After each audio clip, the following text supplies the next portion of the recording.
Salve todos, sejam todos bem-vindos. Aqui você está num grupo de amigos, eu, Rafa, o Alê e o Mário. Estamos aqui para discutir um pouquinho e falar sobre assuntos de família, porque afinal aqui família tudo pode. Ou será que família tudo pode? É isso que a gente está para discutir, assuntos que você talvez tenha curiosidade de conversar e saber, e às vezes ninguém tem a coragem de falar, e aqui a gente tem. E a gente quer te convidar que você assine o canal nosso, ative as notificações e lembra, já foi episódio 1, episódio 2, os nossos filhos aqui já estiveram no episódio 3. Então aproveite, volte, assista, que a gente tem muito a compartilhar sempre. E hoje a gente tem a alegria de conversar sobre vários assuntos e sempre sobre a luz de 1 Coríntios 6,12, que é: eu tudo posso, mas nem tudo me convém. Então a gente vai conversar um pouquinho, né, Ale? E te Vamos lá. Gilmar um pouquinho sobre essa mudança de mente, sobre o que fez a diferença nossa no dia a dia. E aí? Eu até antes, eu até queria, não esqueça, viu? Se no final você gostou, joinha para cima. Se não gostou, Exatamente. joinha para baixo. Mas pense bem antes de dar o joinha para baixo. Tenha cuidado, por Tenha favor. cuidado, porque pode dar errado. Pode dar ruim. Vamos lá. Mário, hoje nós temos um assunto bem interessante para a gente discutir aí, né? Traz para nós aí uma resenha do que é. Então, né, o Rafa começou a falar da nossa mente, né, da nossa, como que nós estamos vivendo hoje, né, de acordo. Quando a gente fala em mente, a gente está falando em pensamento, a gente está falando em crença, a gente está falando em ensino, a gente está falando em ideia, tudo aquilo que chega até nós, um conceito, né? E se chegou até nós, condicionalmente chega às nossas famílias, né, as nossas esposas, os nossos filhos, né? Então eu vejo que a gente tem os últimos aí 20 anos, vou falar 20 anos, porque todos nós já temos mais do que isso de vida de casado, né? Como mudou tudo, né? Como coisas que antes pareciam ser anormais e estão se tornando aceitáveis ou para muitos normais dentro das instituições sociais, dentro das instituições familiares, né? A gente está vendo muita coisa chegando assim e como eu gosto de falar, as pessoas estão consumindo, estão sendo absorvidas por isso, né? E eu falo assim que nós que tivemos uma vida lá atrás, né, dentro de padrões, né, muitos, como dizer, aceitáveis dentro da sociedade, e a gente hoje questiona se esses padrões que a sociedade está trazendo, eles são aceitáveis para nós hoje e para dentro das nossas famílias, dentro Sim, das nossas casas, sim. né?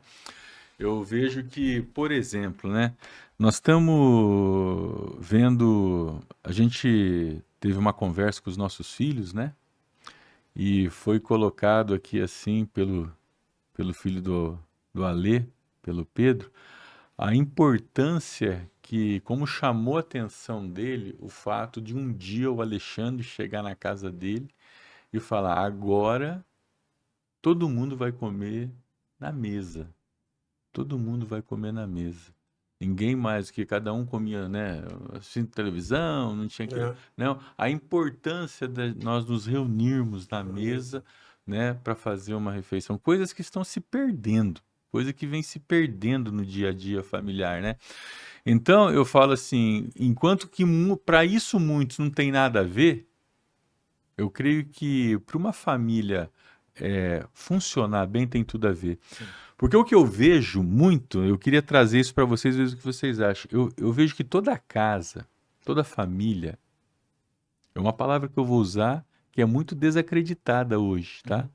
Precisa de rotina. Sim, Sim, A verdade. rotina concordo. a rotina é saudável dentro dos nossos lares. A rotina, ela é. E aqui, vocês que têm filhos pequenos, principalmente, crianças, pré-adolescentes, como que a rotina é saudável?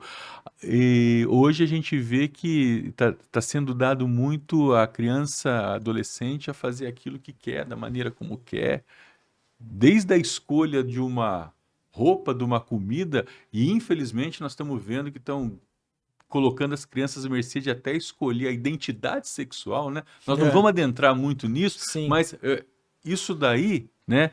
uma casa que tem ordem, que é organizada, que tem rotina, que os pensamentos do homem, da mulher, do casal, eles se equilibram, eles estão rumando para o mesmo caminho, isso daí não vai acontecer. Sim. Agora, o que a gente vê é que isso está se tornando o quê? Uma coisa que não tem ordem é uma desordem. Não tem espaço para a rotina, a desordem. Tem espaço para a ordem. Você que é um consultor, né? Você que trabalha com empresas, o que você vai... O que é uma das primeiras coisas que você tem que fazer nessa empresa que você trabalha quando você chega lá, o empresário está com as... O que você tem que fazer? A primeira coisa é identificar onde é que está bagunçado, né?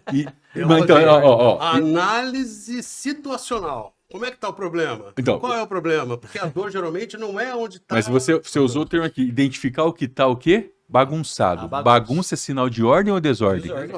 Desordem. Isso aí. Entendeu? Então, na desordem, as coisas não andam. Então, e a gente vê que... vamos falar, a sociedade nossa hoje, como que ela está? Ordenada ou desordenada? Desordenada, sim. Está desordenada, gente. Está desordenada. E isso daí sorrateiramente vai... Em todos os níveis da sociedade. Todos. Está tudo desordenado. Agora, por quê? Aonde que perdeu? Porque a gente precisa entender... Onde perdeu. É igual você falou, a gente está falando, a dor é a sociedade desorganizada, mas aonde começou, né? Quem trabalha na área de saúde, você vai fazendo umas perguntas para o doente, né? A gente trabalha na área de odonto, você vai perguntando, mas onde começou, para você entendendo aonde disparou o processo. Uma anamnese. Isso, uma anamnese. Para quem não conhece o termo, é exatamente isso. Então, a gente tentar entender, e para quem está em casa escutando a gente, onde for no seu carro, se você está escutando no áudio, enfim, talvez fazendo um esporte, antes de você entender que a sua vida está assim porque você escolheu que ela estivesse assim, por incrível que pareça, as suas ações, salvo situações na vida que levam a gente, mas a maioria, você escolheu estar no momento que você está, onde começou essas escolhas? Onde começaram essas escolhas?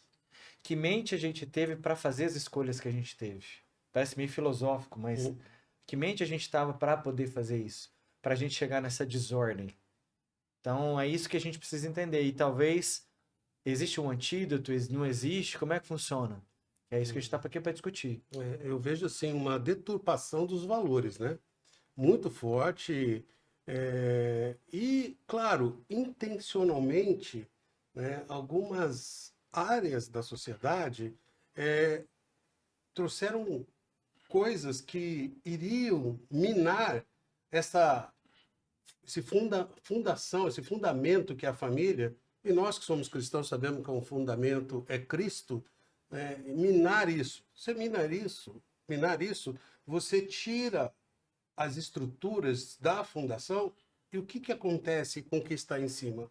Acaba ruindo, né? O que nós estamos vendo é como se fosse uma parede rochosa, né, que é Cristo, né, e as famílias ali ruindo, caindo, como se fosse assim, ó, caindo uns pedaços da parede e se tornando farelos, né, pedrilhos, pedregulhos.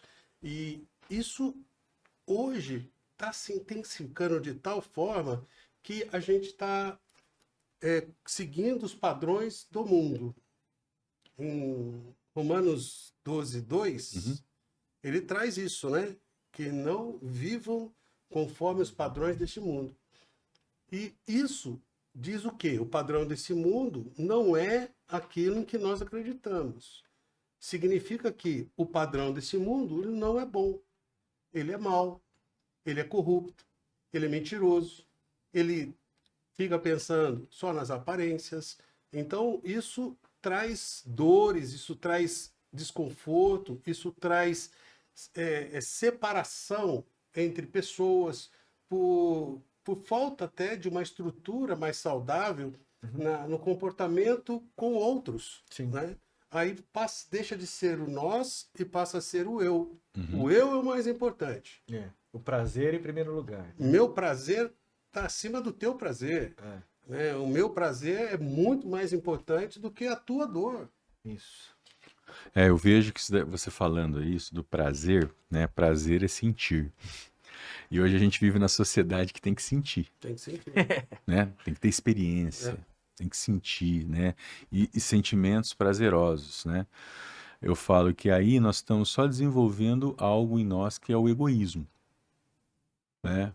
Porque o egoísmo é a exacerbação do ego, né? Todos nós temos isso. Todos nós, né? O interessante do egoísta, eu sempre gosto de falar, o egoísta é aquela pessoa que ele não sabe viver sozinho. Ele não dá conta de viver sozinho. Ele tem que viver com pessoas ao redor dele. Para quê? Para que se sobressaia sempre o quê? A vontade dele, o desejo dele, né? As coisas que ele escolhe. E todos o quê? Digam amém para aquilo que ele faz. Então a gente vê isso dentro das famílias, muitas vezes. Sim. A gente vê isso nas instituições, inclusive nas igrejas a gente vê isso, Uhum. né? Que é pior, né? Exatamente, né? Então nós vemos isso nos governos, nós vemos isso daí Em todos os níveis em da todos os sociedade. níveis da sociedade, né? As pessoas são extremamente egoístas. Quando existe uma pessoa egoísta, essa pessoa ela está em disfuncionabilidade, ela está disfuncional. Ela estando disfuncional, como que ela vai conseguir ordenar os processos? Não consegue. Não consegue. Por quê? Porque à medida que você convive numa sociedade ou numa instituição egoísta, muitas vezes você tem que o quê? Você tem que anular você para dar conta de viver naquilo, né? E aí a gente fica muito dependente daquela pessoa, daquela instituição, né? Por exemplo, na família, vamos pensar. Vocês se lembram, assim, mais ou menos, a família padrão? Por isso que criticam tanto a família sem saber. Mas a família tradicional, que nós entendemos que é a família marido, esposa, filhos. Queridos, esse é o nosso pensamento, não queremos brigar com ninguém, mas é o que nós pensamos e Nós acreditamos. acreditamos. Mas eles batem em cima dessa família, por quê? Porque eles chamam da família patriarcal. Eles usam termos que eles nem sabem por que também usam, né? A família onde que eles pegam um recorte de que era aquele pai, muitas vezes, que não exercia a autoridade, mas era um pai autoritário, né? Que o pai sentava na ponta da mesa, o melhor pedaço de carne tinha que ser para esse pai, tudo de bom, e daí. Isso daí não é modelo. Uhum. Isso daí, para mim, é longe de ser modelo. Isso daí é uma família de um homem egoísta, autoritário, né? Agora, a família padrão, o modelo para nós é o quê? O modelo para nós que somos cristãos é o modelo que Deus deu. Olha que interessante, né? Questão da ordem. A ordem para mim, isso aqui eu não sou teólogo, né? Até os teólogos, né, podem me criticar, mas para mim, o maior, o maior princípio, ou o primeiro princípio que Deus nos dá, a palavra dele, nós que somos criacionistas, né? É o princípio da ordem. Né? A criação. A criação. Uhum. Num dia ele criou, né? Ele cria cada coisa num dia: céus, terra, água, sol, lua, plantas, animais. Ele poderia criar tudo de uma vez só? Sim. Num estalar de dedo. Mas por que ele está criando tudo num dia, num dia? Ordem. Porque o que existia era o quê? Um caos. E do caos ele procurou a ordem para restabelecer tudo. E ainda tirou um dia para descansar. Nossas famílias não descansam, parece, hoje. É. Não se dão ao luxo de ter um dia para descansar, para usufruir de tudo que a gente faz, né? Então, eu vejo que isso daí, a gente tem que romper essa barreira do egoísmo e aprender a viver. Quando a gente fala aprender a viver em sociedade, a vida em família nos leva. Você viu o que os nossos filhos falaram? O que eles estão vivendo lá fora, o que eles aprenderam, né, com a graça de Deus, dentro das nossas casas. E traz, pegando o texto que o Alê falou, então você não se conforma mais como o mundo pensa, mas a gente tem que transformar a mente. Sim. Eu acho que muda essa ideia que você falou de trazer ordem. Eu acho que o que o Cristo faz para nós, que aqueles que nos escutam aqui, nós cremos em Cristo, independente da sua igreja, enfim. O convite que ele faz é mudar a mente. É mudar o seu jeito. Foi o convite que ele fez o jovem rico, e o jovem rico teve toda a tranquilidade de falar não. Tá, eu acho que a primeira pessoa na história de todos os que já ouviram, né, que a gente tem o registro, foi o primeiro que disse não a Cristo. Que ele pediu, ó, vocês conhecem bem o que eu faço para poder dar o reino, eu sei os mandamentos, eu faço tudo, mas Cristo viu que a mente dele, o coração dele, a fonte do que ele acreditava estava nas riquezas dele. E talvez você que nos escuta agora, talvez você ache que a sua paz está no seu dinheiro que está na sua conta hoje. Ou talvez você acredita que os bens que você tem talvez sejam a sua paz. Ou as pessoas que você controla sejam a sua paz. E na verdade Cristo, quando ele convida a gente a mudar de mente, ele convida... É que na verdade, se a gente for olhar para o evangelho, ele é um convite de morte. A mudança de mente, ela começa dizendo, ó, sabe isso tudo que você acredita? Ah, mas eu creio na religião tal, X e Y. Não importa a religião, vai tudo pro lixo. O que importa é que você morra e que você nasça de novo. Que você não sabe o que você faz. Aquilo que você acha que você faz já é errado.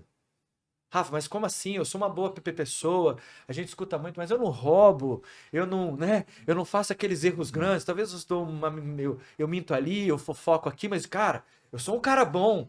Tudo bem. Ele também falou bom mestre. Ele falou assim, mas não tem ninguém que é bom, a não ser Deus.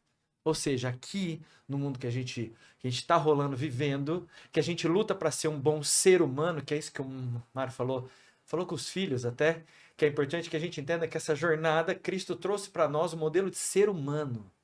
E a gente fica na pira de ser um ser celestial. Só para te lembrar, você veio do céu para viver um tempo como ser humano. E Cristo deu a régua para a gente ser um bom ser humano. Amar, você não julga. Se alguém quiser caminhar, caminha mais uma milha. Se caso ele pedir a capa, dá a túnica. E aí vai embora. É esse convite de mudar de talvez o eu, não, eu primeiro. Ou talvez aqui no Brasil a gente... Os mais novos não vão escutar essa, né? Não vão saber, mas eu vou largar essa. Fala. O que Gerson vai ganhar com isso? Meu Deus! Você puxou no fundo do baú, né? O canhotinha de ouro. Para os mais novos. E é assim... Então, essa situação do que eu vou ganhar sempre, que vantagem que eu vou ganhar para extrair das pessoas vantagens para mim, já é uma mente que tá doente, cara. E e isso está sendo vivido dentro das famílias, muitas vezes. É isso que, né, Ali? Olha só que coisa interessante o que estão dizendo aqui, né? Você disse que a transformação ela acontece para que haja uma renovação da mente. Então, estou falando da mente. Como é que eu penso, como é que eu vejo. Tudo isso tem a ver com a mente. Sim. Vocês concordam? Sim. Hoje de manhã eu estava atendendo um cliente e lá estava nessa reunião comigo uma diretora e uma gerente. A diretora da empresa e uma gerente de uma área da empresa. E aí eu estava trabalhando com elas a questão de relacionamento. Porque se eu vivo como eu disse aqui antes, né, o eu ou o nós. Quando eu vivo muito o eu sou individualista, tudo que eu faço é melhor do que você faz. Se você faz alguma coisa melhor, eu não elogio, mas eu tenho inveja. Né? Se a gente parar para pensar nisso, na questão desse comportamento, como é que isso acontece no dia a dia? Ou melhor, como é que eu quebro isso? Não tem outro jeito senão olhar para mim mesmo. Aí eu tenho que matar o meu eu em prol do nós, né? E aí eu fiz o seguinte exercício com elas, né?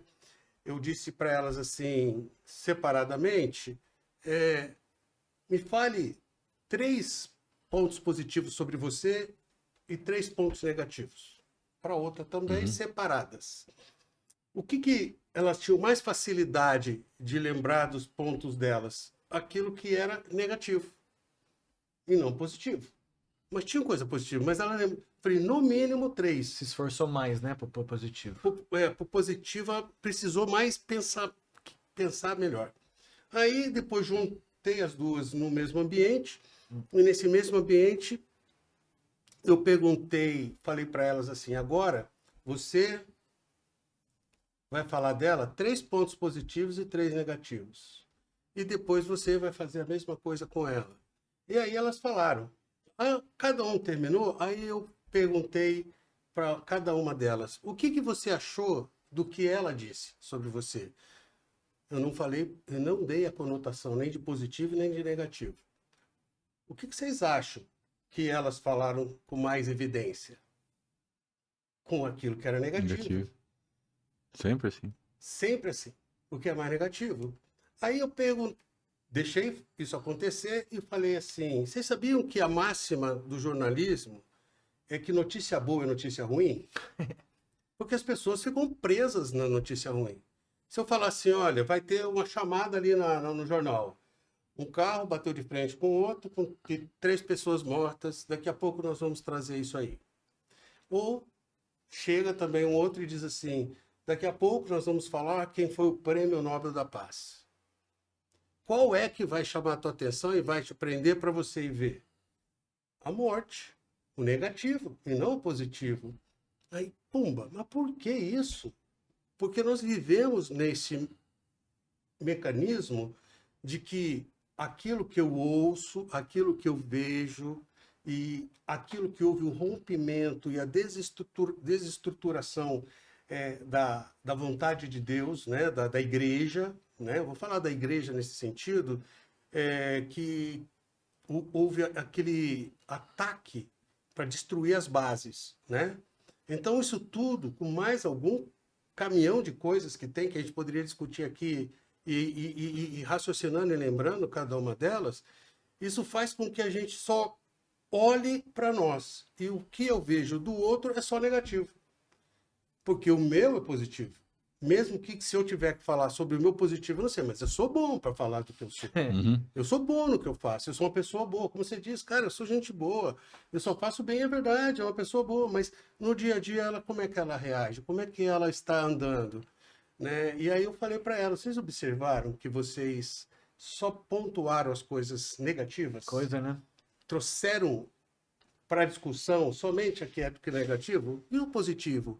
Por que vocês não valorizam o positivo? Nós temos que valorizar isso também, que é positivo. Eu não estou fazendo nenhuma trazendo alguma conotação de que a gente tem que viver no mundo de Bob, né? Tudo é muito sim. bom, nós sabemos disso. Mas temos que também ter aquele equilíbrio, Sim. saber lidar, igual falamos para os nossos filhos, você falou sobre isso, sobre a questão também de que tem que ter assim uma clareza e um raciocínio lógico sobre tudo que está acontecendo à minha volta. Senão eu vou continuar sendo o quê? Massa de manobra. Sim. Mas, Ale, isso aí que você está falando, tá? Me ocorreu aqui, né? Que a nossa mente, voltando lá no texto que você trouxe, que o Rafa compartilhou um pouco, a nossa mente ela vai ser transformada e renovada à medida que nós permitirmos que isso aconteça. E para nós permitirmos que isso aconteça, onde nós não vamos só ver o polo negativo do outro, isso precisa de uma boa dose de humildade. Humildade. Isso aí. Porque o que a gente está vivendo hoje, eu falo assim, é uma sociedade, famílias, homens e mulheres com extrema arrogância, extrema soberba, né, prepotência. Eu falo que isso daí é maligno. É algo que está adentrando assim as instituições, a vaidade. A vaidade. Pessoas vaidosas, né? Pais vaidosos, mães vaidosas. E não é vaidoso só na questão da estética, não. É que traz aquela soberba, né? E a humildade, que é a capacidade que nós temos de nos esvaziar do nosso eu, de conceitos, né? Que podem nos gerar a transformação, ela é deixada de lado. Então, veja bem, o que você falou, a gente precisa se transformar. O texto fala, lá de Romanos 12:2, né? E não vos amoldeis, não vos conformeis com o mundo, mas transformai-vos. Então, transformar é diferente de mudar. As pessoas estão querendo mudar. Mudar é uma coisa, transformar é outra. Eu tô essa garrafa aqui, não sei se é capaz, parece, né? Garrafa. Se eu pegar essa garrafa, eu tirar ela daqui, eu colocar ela aqui, o que eu fiz com ela? Mudou. Eu mudei ela de lugar, mas ela continua uma Garrafa. garrafa. É. Ao passo que, se eu quebrar essa garrafa, os cacos dela vão transformar, ela não vai ser mais uma garrafa. Entendeu? Então, nós precisamos transformar. Para transformar, nós temos que olhar para nós. É aí que entra aquilo que você falou. A gente precisa olhar para a gente, a capacidade que a gente tem de fazer uma leitura nossa, nos esvaziar de nós, em favor do outro. É isso daí que as pessoas não entendem e elas ficam preconceituosas quando a gente fala o que eu tenho que matar em mim em favor. Vamos falar da vida familiar. Uhum. O que o homem ou a esposa nós precisamos matar em nós para dar vida no outro? Porque, ó os exemplos que a gente tem. Se a semente para dar fruto, o que precisa acontecer para ela? Morrer. Precisa morrer. Agora, quer ver a coisa mais bonita? Olha que interessante, né? Nós que somos cristãos. E quem não é, olha que livro lindo que a Bíblia é. Nós temos um texto que o apóstolo Paulo traz lá em Efésios 5, 25, destinado a nós homens, que fala assim: maridos, né? Amai vossas esposas como Cristo amou a igreja e a si mesmo se entregou por ela, né? Esse amor, esse amar no grego é o amor ágape ou agapau, que é o amor o quê? Sacrificial. Como que Cristo amou a igreja? Com a morte, e morte de cruz, um sacrifício, certo? E então ele está falando assim, o que nós, ele não está pedindo para nós morrermos, ele está pedindo, né, orientando o que nós podemos sacrificar em nós para gerar vida nas nossas esposas, né? A morte nas escrituras, ela tem um sinônimo que se chama sono profundo. Vamos lá pro Éden. O que Deus fez com o homem? Colocou em sono profundo. Para dar o quê? Origem a Eva. Vida na mulher. Eita. Olha que coisa linda. Não é lindo isso daí? E nós não estamos pegando, né, essas coisas elementares para colocar muitas vezes na prática do dia a dia, porque é dia a dia, querido. Você falou, a gente estava conversando aqui, hoje as pessoas confundem salvação com senhorio, né? Ok, somos salvos, mas que tipo de vida nós queremos levar? E aí tem esse termo aí que isso eu acho um verdadeiro câncer na sociedade, se chama politicamente correto. Eu acho esse termo, eu acho isso horroroso, horroroso. O politicamente correto, ele nos impede de uma maneira com muito entendimento, mansidão e humildade, nós nos posicionarmos perante as coisas que estão chegando até nós. Aí a gente aceita tudo. Aí a gente replica tudo. Uhum. Então nós precisamos ter humildade. A nossa mente vai ser transformada quando nós formos humildes em reconhecer os nossos erros. Quando nós sabemos que tem coisas em nós que precisam ser eliminadas em favor do outro, porque o nosso lema é nem tudo que nós podemos nos convém.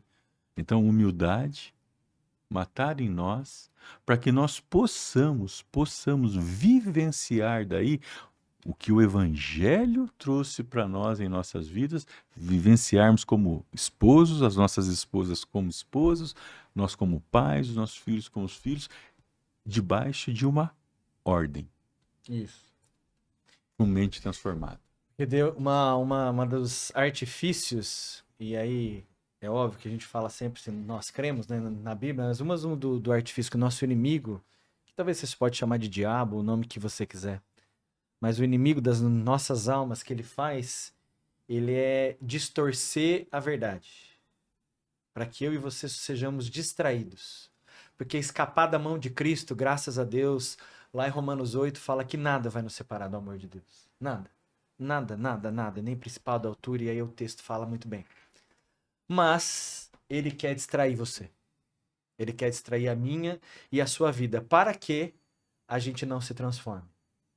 E a gente confunde, pegando isso que o gancho que o Mário disse, a gente acha que como eu mudei a garrafa de lugar, uma vez que eu fui salvo, bom, agora eu não estou mais naquele local de pecado onde eu estava, agora eu sou salvo.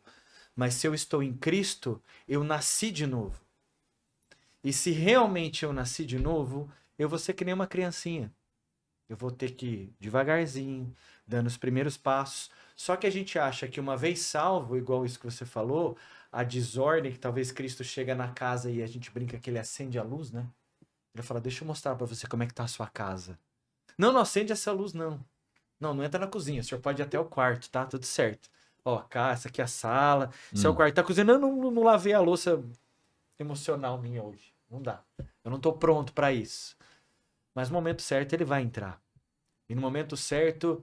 Só que o meu papel e o seu, às vezes a pessoa que tá escutando que talvez não caminha com Cristo e não conhece, fala, Rafa, Mário, Ale, como que eu faço isso? Eu não sei como é que faz isso. Vocês estão falando, eu gosto de transformar. A gente falou de Romanos 12, 2, capítulo 12, o 2. Versículo 2. Mas o versículo 1, ele fala a regra do jogo. Rogo-vos, pois, irmãos, que o culto racional de vocês seja o sacrifício vivo. Uhum. Uhum. Por isso que Dá a linha, né? Uhum. ele já dá a linha. Ele já fala, mas como que eu vou fazer isso? É todo dia. Por isso que Cristo fala, aquele que caminha comigo há de se negar e pega a sua cruz. Por que que eu pego a minha cruz? Que eu vou... Não é aquele cara que fala assim, eu tenho essa cruz na minha Não, vida. não. Isso é outra informação que o diabo distorceu. Você vai andar com a sua cruz. Para que quando o Ale, o Rafa ou o Mário estiver diante da sua esposa e o meu eu quiser falar forte, para que eu emocionalmente talvez esmague a minha esposa, espera aí, eu vou estacar uma cruz ali no fundo, emocionalmente, que eu morra essa parte minha e que eu ame a minha esposa para que eu fale com ela com diplomacia, com amor, que eu possa passar a informação, mas que deixe Cristo tentar habitar em mim. E é esse o desafio da transformação de mente, porque vai romper muito com o jeito que a gente é. A questão da cruz que você colocou é muito importante, até porque muitas pessoas pedem em nome de Jesus, Uhum, mas não o Cristo, uhum.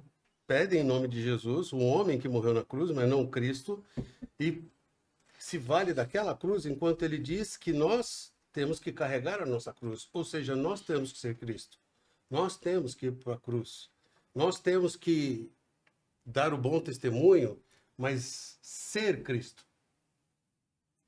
E não somente parecer com ele, que é algo por fora. Nós temos que ter atitude para que as coisas possam mudar na vida do próximo. Porque se eu sou Cristo, se eu estou na cruz, eu vi um pastor falando que o ideal é que algumas pessoas carregam o crucifixo, né? Mas coloca a sua foto ali, não é a foto. Isso aí. Põe tua foto. Ué. Eu tô crucificado. Cristo Eu vive estou em mim. crucificado. Cristo vive em mim. Eu estou crucificado. Não é? Sensacional. Bem isso. Eu até estou Verdade. pensando em fazer isso, viu? É uma boa, hein? Então, esse convite para nós é entrar, mas aí perguntando pro Mário aí que trabalha com as famílias, aonde que dói mais, por exemplo, você que atende famílias, pais, filhos aí, e quem tá escutando a gente, cara, aonde que dói mais a parte emocional? É realmente o eu, por exemplo, que quebra isso? Ou a pessoa ela quer dar aquela assim, não, eu não posso parecer que eu sou fraco, entendeu? Em vez de ser só eu não posso parecer pro meu filho que eu sou fraco. A gente viu, citando mais uma vez o exemplo, o filho do Alê falando, cara, eu te agradeço, pai, porque você me mostra os seus erros. Então, será que, não sei, o erro nosso tá aí? De falar, cara, eu não sou suficiente. Admitir, talvez, olha, cara, não dá. Daqui eu não vou. É esse o desafio? É um dos, eu acho. Eu acho que é um dos desafios, tá? Porque a gente tem que ver que nós estamos numa sociedade extremamente materialista, né? Nossa sociedade é muito materialista, né? Então, a gente tem ainda, né, que a gente vive muito naquele assim, poxa, né? Eu trago alguns pais, né? Nós fazemos de tudo. Nós fazemos de tudo. E eles não reconhecem, os filhos, no caso, né? O que é esse tudo? Quando você vai ver o que é esse tudo está muito atrelado a recursos materiais. Uma boa educação, né? Um conforto, lazer. E tá tudo certo. Tem os limites, mas tá tudo certo. Agora, o que muitos filhos estão querendo, né, é a escuta, né? O ouvido ali, um tempo juntos, entendeu? E os pais, eles não estão se apercebendo muito disso. eles estão, eu falo assim, pais que fazem muito pelos filhos, pais que fazem muito pelos filhos, mas muito, pagar isso, pagar aquilo, pagar aquele outro, tá com débito no cartório, tá devendo alguma coisa. Então, ele tá fazendo uma troca que não é isso, né? Aí acontece o quê? Começa, muitas vezes, o pai e a mãe, eles jogarem um pro outro. Porque hoje, né, na sociedade que a gente vive, as esposas, né, elas estão aí no mundo, né, aí fora trabalhando. Então, ora no mundo corporativo, tudo, elas trabalham. Sim. E isso daí também gera um cansaço nelas, como gera nos homens. Então, a gente tem uma geração cansada, a gente tem uma geração cansada, a gente tem uma geração de pais aí que não estão sabendo lidar com esse cansaço. Então é mais fácil o meu filho ele ter um smartphone aonde ele pode se distrair do que eu estar com ele nessa distração. Aí começa às vezes uma competição entre o marido e a esposa. É verdade. É Mas mesmo? Bem começa isso. uma competição. Entendeu? Eles são competitivos, eles começam a jogar tênis dentro do casamento, que eu falo. Né? Eu brinco com eles, para de jogar tênis. Tênis estão tentando matar o outro no ponto, né? Joga frescobol. Brinco, né? Salva a bola. Um vai salvar a bola, né? Então, se instala um ambiente de competitividade dentro da família. Né? E aí os pais estão, né? A gente falou um pouco disso no primeiro episódio nosso lá. Os pais, e muitos pais hoje, ficam buscando o amor dos filhos, a aceitação dos filhos, queridos. Nós não precisamos, nós temos que amar os filhos, e acabou. Nós precisamos ter respeito. É respeito. A palavra ensina que os filhos precisam honrar pai e mãe. E se nós estamos vendo hoje uma geração que não está tendo isso nas casas, tem alguma coisa que está funcionando errado. E quem dita a relação? Os maduros. Os maduros, a maturidade. A maturidade são sempre os pais, Sim. né? Marido e esposa. É eles que vão ditar isso daí. Então, voltando, essa relação está o quê? Desordenada. Essa família está desordenada, porque está adentrando tudo. Uma vez eu lembro, conversando com um conhecido, tudo, né? Isso tem 15, 20 anos, né? Não, porque não sei o quê, porque meus filhos, né? Eu tenho que levar meus filhos para Disney. Falei, meus filhos não conhecem a Disney até hoje. Não conhecem a Disney. E são normais. Por que que tem que ter, tem que conhecer? Tá tudo certo. Se pode, gente, Tem Deus problema abençoe, nenhum. vai com Deus. Agora, tem coisas que nós achamos que nossas casas têm que vivenciar. Nós temos que ter isso. Aí a gente passa de ser humano para ser ter humano, Ser humano. né? Então, por isso que eu falo que isso daí vai adentrando e isso vai causando uma desordem, né?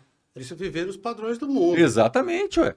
Mas aí a gente não está sendo o quê? Nós não estamos nos permitindo sermos transformados. É. Porque o mundo fala para você isso. Ah, então é isso que você quer para dentro da tua casa?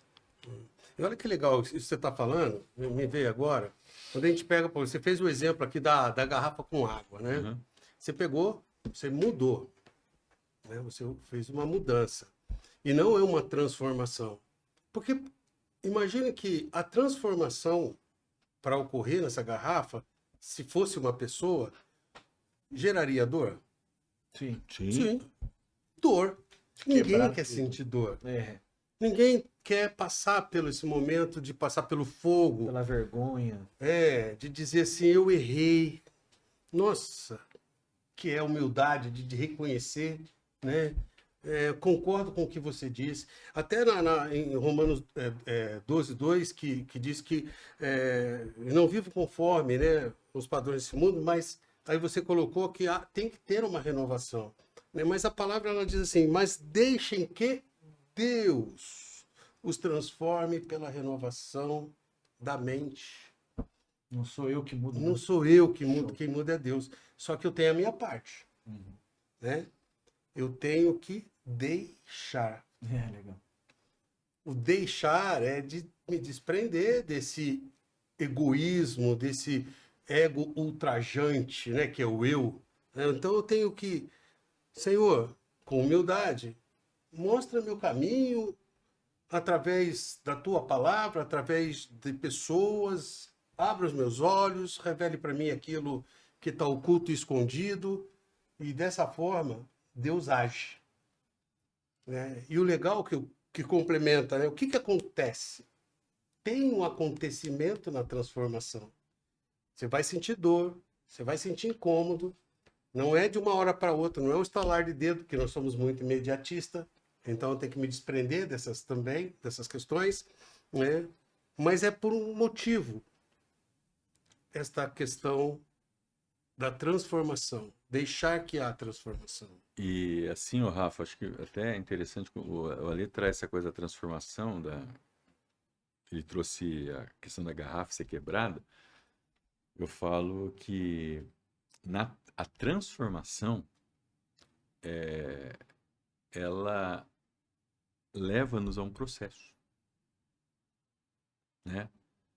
E o que eu vejo hoje na vida dos casais, das famílias, eles não estão querendo passar pelo processo. Eles querem na verdade, né, quando eu recebo famílias, casais na minha clínica de terapia, eles acham que uma pílula mágica tinha que ser o suficiente. Seria ótimo, né? Pô, você tomar e transformar. Me Mas dá não uma é receita assim. aí. Porque processo não é assim. E aí nós voltamos à palavra de Deus, partilhar com vocês. Acho que vocês já escutaram falar isso, mas as pessoas que estão no ouvido, é muito importante ver que processo é uma coisa muito importante, mas às vezes ela é dolorida e lenta. Salmo 104, entendeu? No versículo 14, na segunda parte, ele está falando sobre o salmista está falando sobre a criação. Ele está exaltando a criação de Deus. No versículo 14, na segunda parte, ele fala assim: que assim tiram da terra o seu alimento. Olha o alimento que ele tira da terra.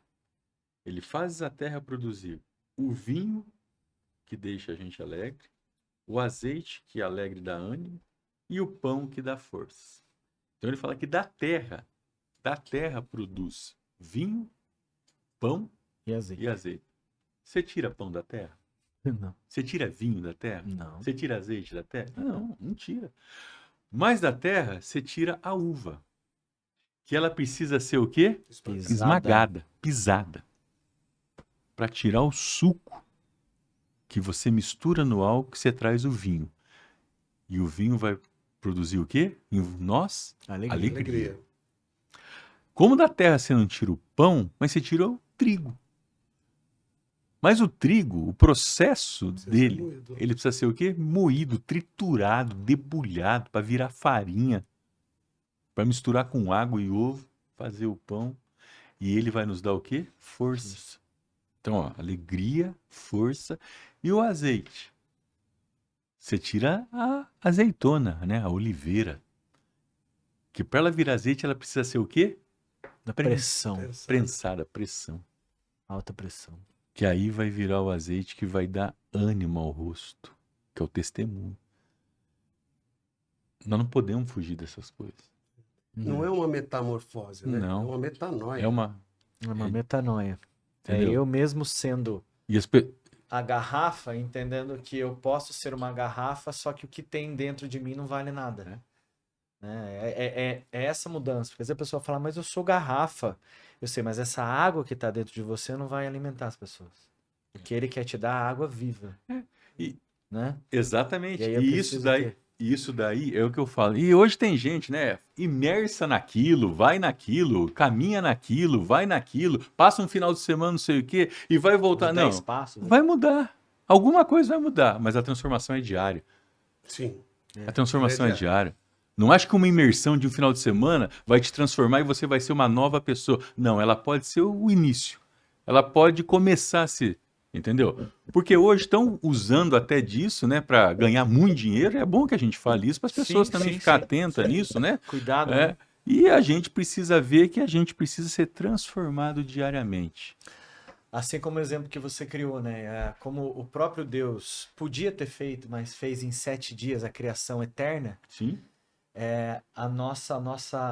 A mudança ela não vai vir de um dia para o outro. Ela vai vir devagar. E também o texto lá que a gente está lendo, a gente está refletindo que é Romanos 12, versículo 2, Ele diz assim: para que eu entenda a boa, perfeita e agradável vontade de Deus.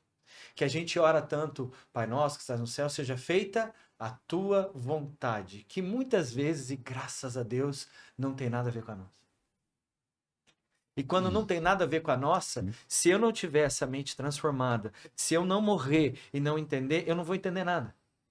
Mas quando eu morro e começo a deixar Cristo me ensinar o que Ele quis para mim na minha caminhada, na minha vida, mesmo eu não tendo Ele, Ele influenciou e abençoou a minha vida na caminhada, eu começo a entender que ela é agradável. O que não é? O que é uma coisa agradável?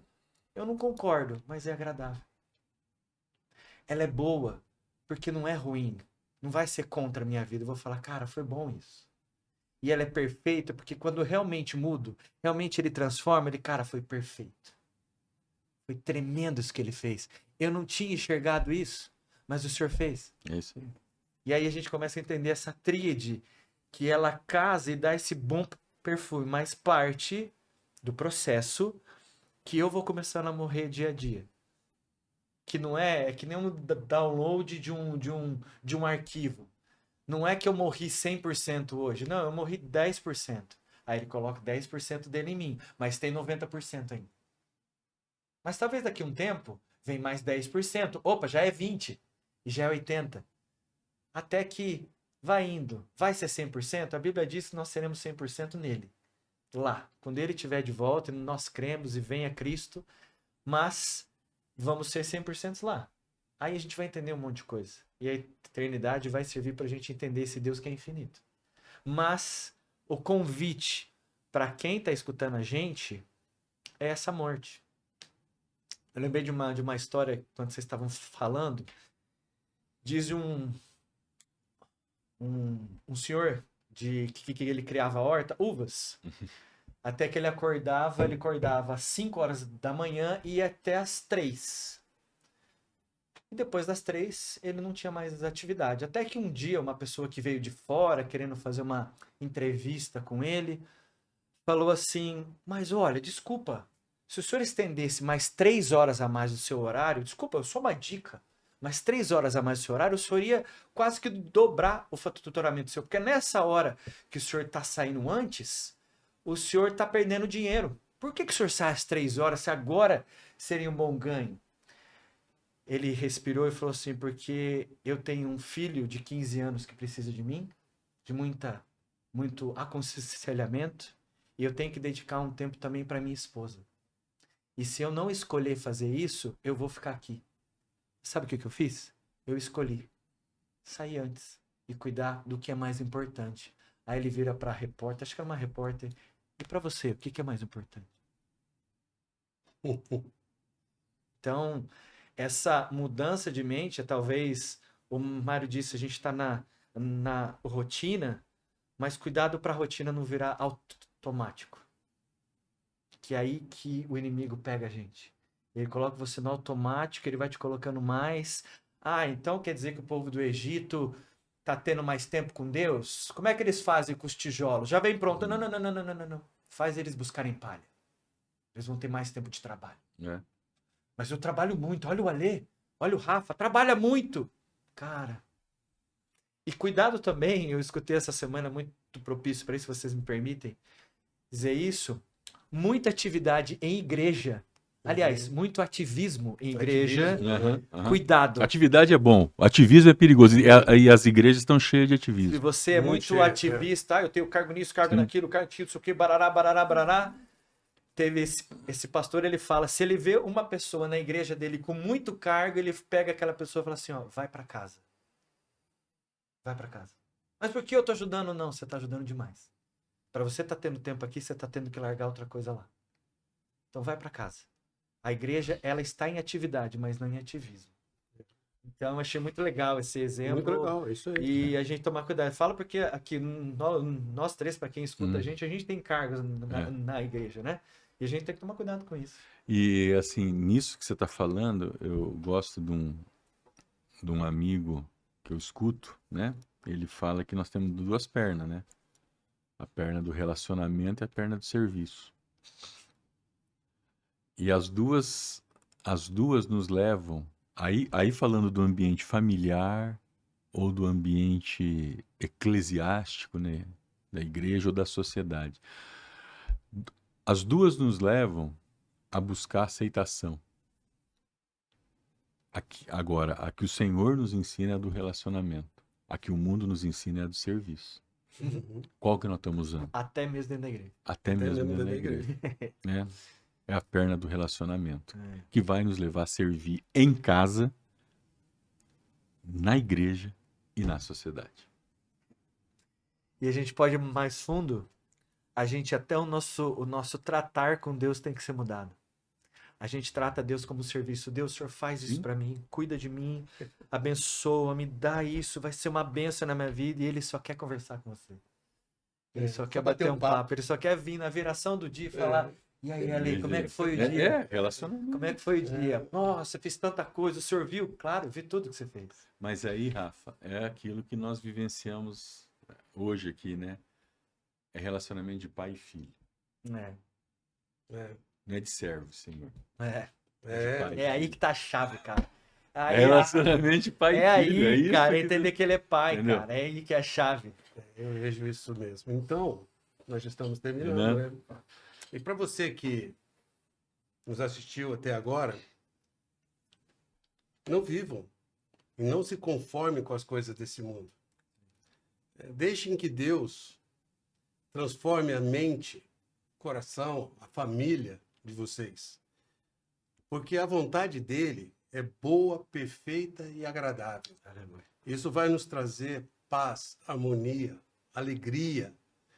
Então, andem segundo a vontade do Pai. E nós estamos aqui para agradecer. Agradecer primeiro a Deus, porque a nossa vida é para glorificar a Deus. E também para dizer que como é bom vivermos juntos em união. Amém. Amém. Porque a família, Família. tudo Pode. Até a próxima, gente. Até a Um abraço. Valeu.